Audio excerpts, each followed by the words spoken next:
On January 31st, 1993, a massive global audience of 133 million people tuned in to watch the Super Bowl halftime show.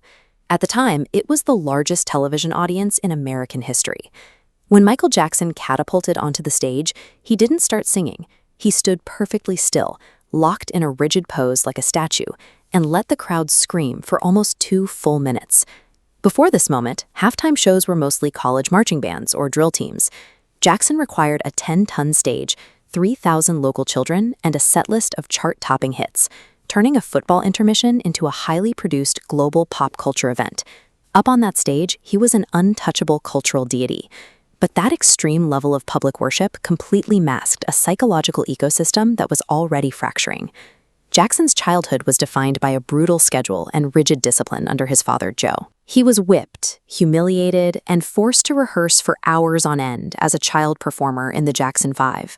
Because he achieved extreme international fame long before adolescence, he was entirely deprived of normal social development. His identity was constructed almost exclusively around his stage performance and public image, rather than a stable internal sense of self.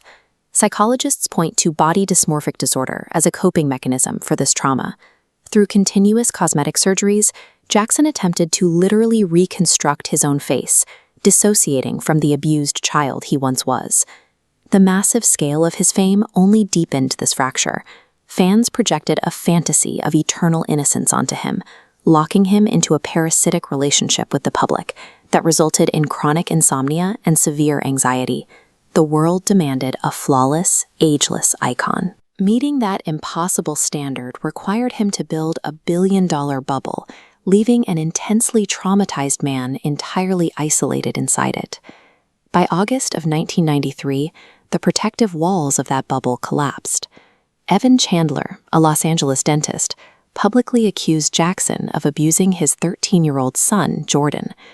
Behind the scenes, the accusations were tied to a demand for money. In recorded phone calls, Chandler stated he had hired a lawyer to intentionally humiliate Jackson, explicitly threatening to ruin his career if he wasn't paid a $20 million settlement. Jackson refused to pay and filed extortion charges. But after Jordan spoke to a psychiatrist, the Los Angeles Police Department opened a formal criminal investigation. Officers executed search warrants and raided Jackson's family homes, looking for physical evidence.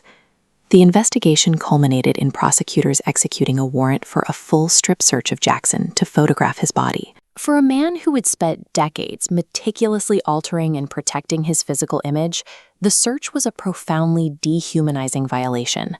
The entire ecosystem surrounding him inverted. The cultural machinery that elevated him to a deity now recognized that taking him down could be highly profitable.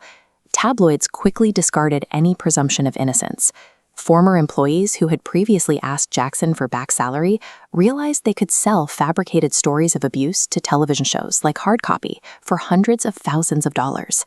The commercial fallout was swift. Brands began severing ties, most notably PepsiCo, which abruptly canceled a highly lucrative endorsement partnership they had maintained with Jackson for a decade. The combined legal and media assault dismantled what little psychological stability Jackson had left.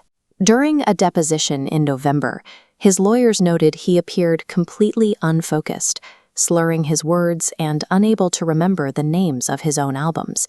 He canceled the remainder of his Dangerous World tour and fled to a clinic in London.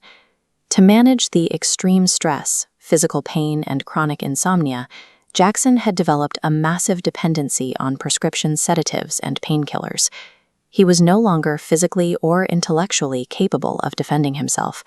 The human being had broken down completely, forcing his legal and corporate advisors to step in and salvage the remaining brand.